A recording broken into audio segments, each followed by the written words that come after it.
In 2017, if you want to buy a smartphone, you have two platforms to choose from. Well, you guessed it. There's Google's Android and Apple's iOS. Both Android and iOS are mature platforms that have their share of followers. But which is the platform you should be using? Well, let's find out.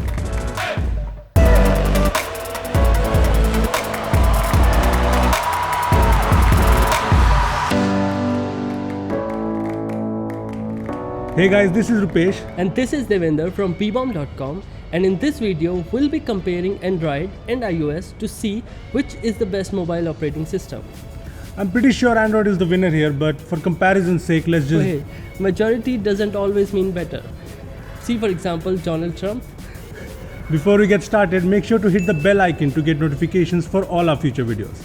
Now that you've done that, let the war begin. Let's start off with what Android does better than iOS. First off with the basics, Android offers a way better user experience when compared to iOS. Here's what I'm talking about. The notification center on Android is way ahead of iOS. Unlike iOS, you can easily swipe to remove notifications and you get actions on all notifications. Then there are bundled notifications that you can expand, which makes sure that notifications aren't a mess. With the Android O update, you can even snooze notifications. On the other hand, iOS 11 makes the lock screen and notification shade one. Yeah, that is courage once again by Apple. Jokes apart, the notification center on iOS is a mess. Also, Android is the platform to go for if you really want to multitask on your phone. You can open apps in split screen windows and even switch between apps quickly with double taps. What I really hate about multitasking on an iPhone is the fact that there is no option to clear all the app cards at once. It's annoying. Plus, you can customize Android completely. If you don't like the way your home screen works or looks, there are launcher apps like Nova Launcher that bring you total control. The same goes for the lock screen and other elements. And did I tell you that you can easily install a custom Android ROM? So yeah, advantage Android. Moreover, you can sideload apps easily on Android. You can do that on iPhones too, but who wants to go through all the complications that come with it?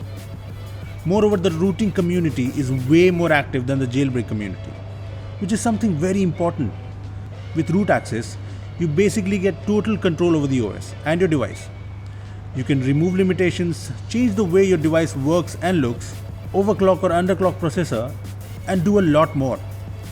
On the other hand, with jailbreak, after an iOS version is jailbroken months later, you can do a little bit of tweaking with custom apps and get a ton of bugs, void your warranty. Congrats on that. Then there are some great features that you're not going to find on the iPhones, like user accounts that lets you hand over your phone with ease, ability to set default apps so you're not stuck with Safari. Then there's other functionality like lock or hide apps, fingerprint gestures, etc. And you don't have to use iTunes. Wait, that's not all. Did I tell you how Google Assistant kicks Siri's back?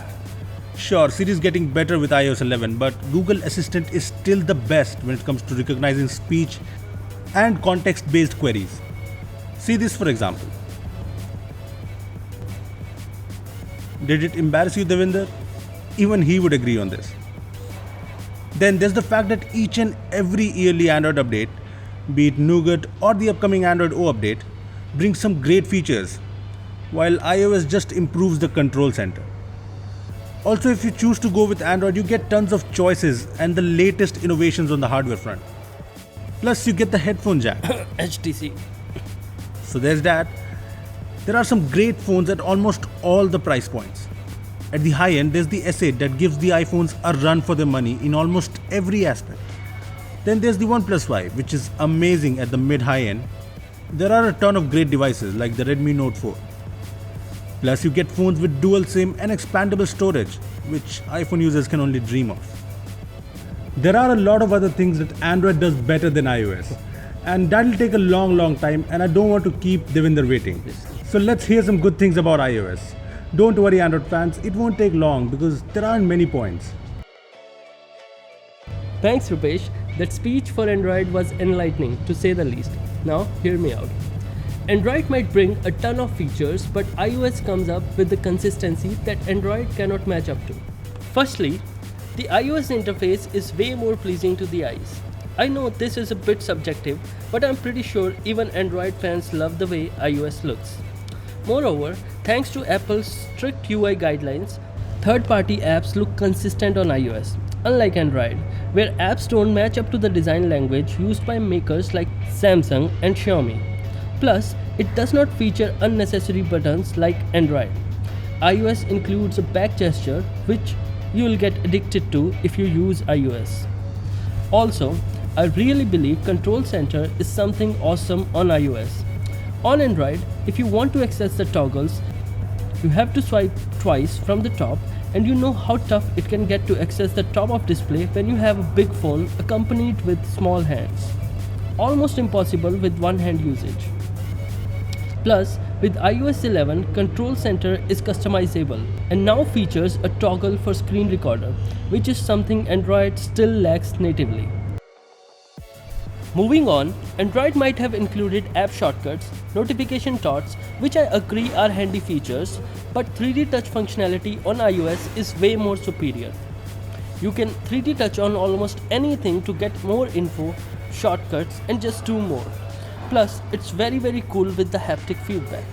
And did I tell you there's no bloatware on an iPhone or iPad? There are just Apple apps and you can even remove them if you want to. Android fans will argue that they can do the same with root access, but the truth is majority of Android users don't root their devices. Moving on, there's an argument that Android has more free apps. That's true, but what's also true is that these apps are loaded with ads, which makes up for a disastrous experience to say the least.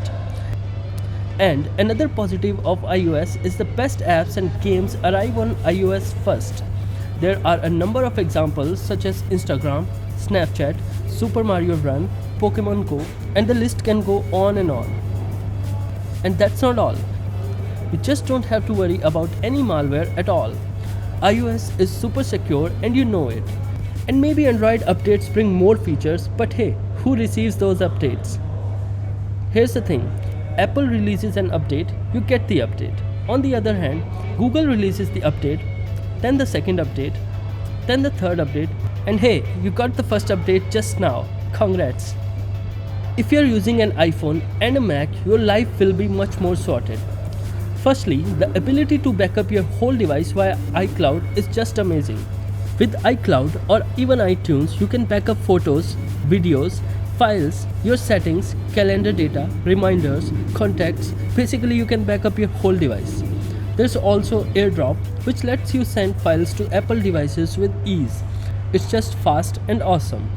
Then there's continuity, wherein you can start a task on an iPhone and continue on your Mac. And then there's FaceTime, iMessages, etc. However, when it comes to Android, there's no such integration. Chromebooks, nah. Then there's the fact that iPhones just offer superior performance to even the flagship Android devices. Even the battery life is better on iPhones. Android makers might boast of numbers like a 4000 mAh battery or a 5000 mAh battery, but the fact is that the iOS battery optimization is way better. Lastly, you might get a choice of a ton of devices on Android, but chances are you might end up buying a device that's not good enough. At least with iPhones, you know that you are getting a phone that will stand out among the barrage of phones available today. Moreover, with every new iPhone release, the older iPhones gets a decent price cut, which make them a good buy. Plus, they still remain premium phones. And let's be honest, a lot of people buy iPhones for the status symbol it carries, and no Android phone can do that for you. It may sound harsh, but it's the reality. Back to you, Rupesh. Well, let's just conclude things, shall we? Well, Android is the platform you should go for if you want a better notification center, ability to customize the OS completely, total control on each and every element in the OS, a better voice assistant in Google Assistant, more choices of devices at different price ranges, and well, the functionality that Google just keeps on adding.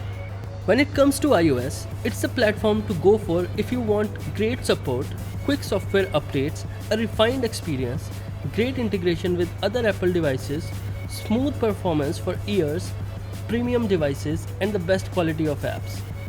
Well, those were our thoughts on Android and iOS. We'd love to know your thoughts too, so do let us know in comments down below. Also, give this video a thumbs up if you like it and subscribe to our channel for more amazing tech videos. Well, that's us signing off. Thanks for watching and we'll see you in the next one.